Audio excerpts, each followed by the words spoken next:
Every review video I've seen on this set is wrong, it's disappointing, it's underwhelming. I think everyone is missing the potential of this set and how fun it is.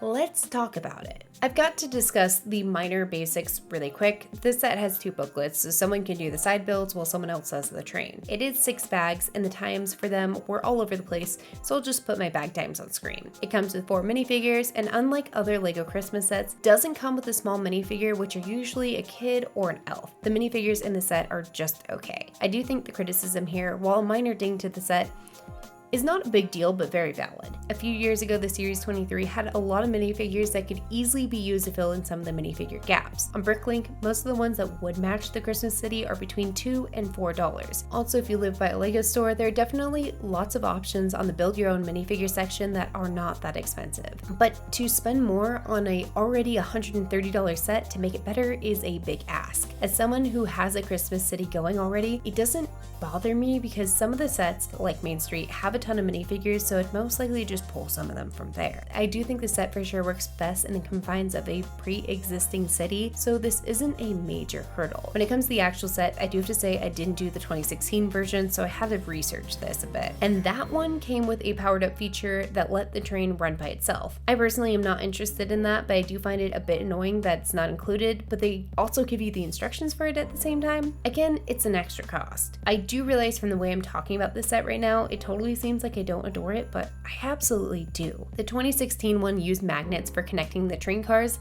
I hate it. Thanks for not doing that. The set also looks so much better with a Lego brick build for it, and to be honest, it looks a little bit more accurate. I also liked the uniqueness of the cars. The polar bear's arms move as the train rolls, and the present passenger car is done really well, and aesthetically, it's fantastic. The side builds are fun, the train station is adorable, and in my opinion, totally capable of being replicated. We'll circle back to that in a moment. When it comes to the 2016 version, it is 200 bricks smaller and has a bit of a red and green theming in terms of color. I personally love the addition of the blue and navy blue. If you like the aesthetic of last year's Santa's Post Office, you'll like the colors on this one better. For some reason to me, the other ones feel slightly cheesy and this one kind of feels a little classy. I do think if LEGO didn't release this set, I would have never thought that, but seeing this option made me like this one more. In terms of what's included on both, it's really similar. Each has a locomotive, a present transport car, a decorative car with movement, and 1 passenger car. I personally think the locomotives between the 2 are on the same level. There's only some minor cosmetic differences outside the color, and both have the exhaust rising out of the smokestack. The builds are both different, but honestly look great. The old one had that guard thing on the front that I looked up what it's called, and apparently it's called a cow catcher. Do with that what you want. The next is the transport car for carrying presents. Again, minor aesthetic changes that are going to depend on your taste to determine what's better. And then we have the one that, in my opinion, changes the whole thing. The decorative parade float car. The old one had a Christmas tree that spun around, which in my opinion is super easy to figure out the mechanics for. The polar bear ringing the bell, in my opinion, is significantly funner and the better built. I think LEGO took the pre-existing concept and then leveled it up quite a bit. I also suspect this may be the reason for the piece count difference. Obviously, I think this one is the obvious better one. Finally, we have the passenger car. Personally, I think with the bow detail, the new one looks significantly better than the old one. Build also looks significantly more fun, and while it does not need doors, I do think this one for sure is the better option. This is going to be very subjective though. The old one does have an extra train car, so that's definitely a point against this one. It was a pretty standard little cargo car, so I'm not upset at the lack of inclusion, but maybe something to make up for it would have been nice. But none of this is why I think this set is so unique. For this one, it comes with the first ever LEGO released 3D printed object compatible with LEGO. Again, LEGO release, which is needed, guess. I feel like I'm kind of an old lady when I say this, but I don't know much about 3D printing. The quality seems okay-ish, but it is a little... I felt like I needed to include it for the sake of getting a full review video, but I don't really have thoughts when it comes to it. What I love with the set is kind of weird, but stick with me here. What's available with the set is just okay, but the potential is great, and I think this is going to be really good for someone who's learning how to do mock builds. There's 2 factors for this. One, the train tracks are compatible with the other train tracks LEGO has released, so you can kind of make the track what you want it to, within reason. Obviously, you're not going to have it do a hairpin turn, but you can buy these on Pick a Brick and kind of move the train as you want around your city. Now, I do want to say I did see someone online say that you have to buy a pack. You don't, you can do it through Pick a Brick. I did buy a pack, but I wanted to just kind of be able to play with it a bunch and show you guys how you can turn it beyond the basic round circle. let's go out into my living room really quick and then we'll come back. So as you can see here, I have the original track, which is all just the turning pieces, and you can see the train goes around it just fine, but I did get these Lego City tracks, so you can take these, and I know this is not the most creative thing you can do, but just for example's sake, I can take this, gotta put this down for a second.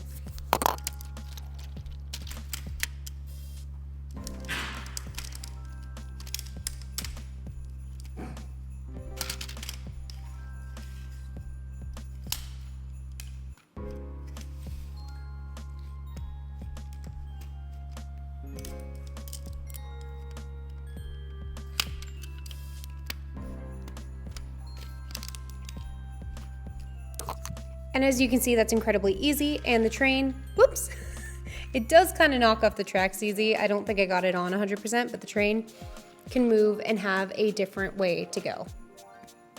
I made the train fall off the track again. This also works for the old one. As far as I can tell, I believe the train tracks are the same, so it's not really something unique to this one, but you can do it with both. There is a slight issue of paying for a fee if you're doing pick a brick, but that's not going to be an issue with my other thing, which we'll get to right now. The second one isn't quite as doable on the 2016 version, and that is you can build your own train cars. There's one key thing that makes it work on this one and not the 2016 one. For the 2016 one, it was like a magnet thing pulling the cars together. But on the 2025 version, it's actually a connector that you build fully out of Lego pieces. You can order on Pick a Brick. In fact, everything to build the base of the train car, you can order on Pick a Brick. So all you really need to do is design your own train car, figure out the pieces that you need for that, and then order them off of Pick a Brick. And when you're ordering that many pieces, you're increasing your odds that with ordering railways, that you won't have to pay the small order fee. Personally, I'm planning on, not this Christmas season because honestly, I've gotten so slammed, but around next Christmas season, going through, probably adding on a few passenger train cars, messing with that a little bit, and then getting some more tracks to be able to loop it through my Christmas city. Right now, this year, I'm way too slammed to do it, but I'm really looking forward to that next year. And if I do have the time and I end up doing that, I will definitely make a video on it, whether it's a members only video or it's like a normal video that you guys see like this one. I'm not really sure about yet because I'm kind of just figuring that out as I'm going here. But that's something I'm very excited about, and as somebody who wants to get into MOCs, this one gives me a lot of potential, which I'm very, very excited about. Honestly, I think it's so cool. Anyways, I do want to say thank you so much for choosing to watch my video out of all the videos on YouTube, and thanks for hearing me out because I know I don't really have the popular opinion when it comes to this. If you disagree or agree with me, I would love to hear you down below. I'm always open to your comments, your feedback. I love to hear it, so keep it coming in. I am trying to hit 10,000 subscribers before the end of this year. I know we're a little ways off, but if you wouldn't mind helping me try to get there and tapping subscribe if you haven't already, I would definitely recommend that because if you like this video, you'll like my next one, which is the Beauty and the Beast castle. I also just bought the Eiffel Tower, and that video won't be coming out super soon, but it definitely is on the horizon, and I can't wait to share that with you. Anyways, I just want to say thank you so much for choosing to watch my video, and I will see you guys next time. All right, bye!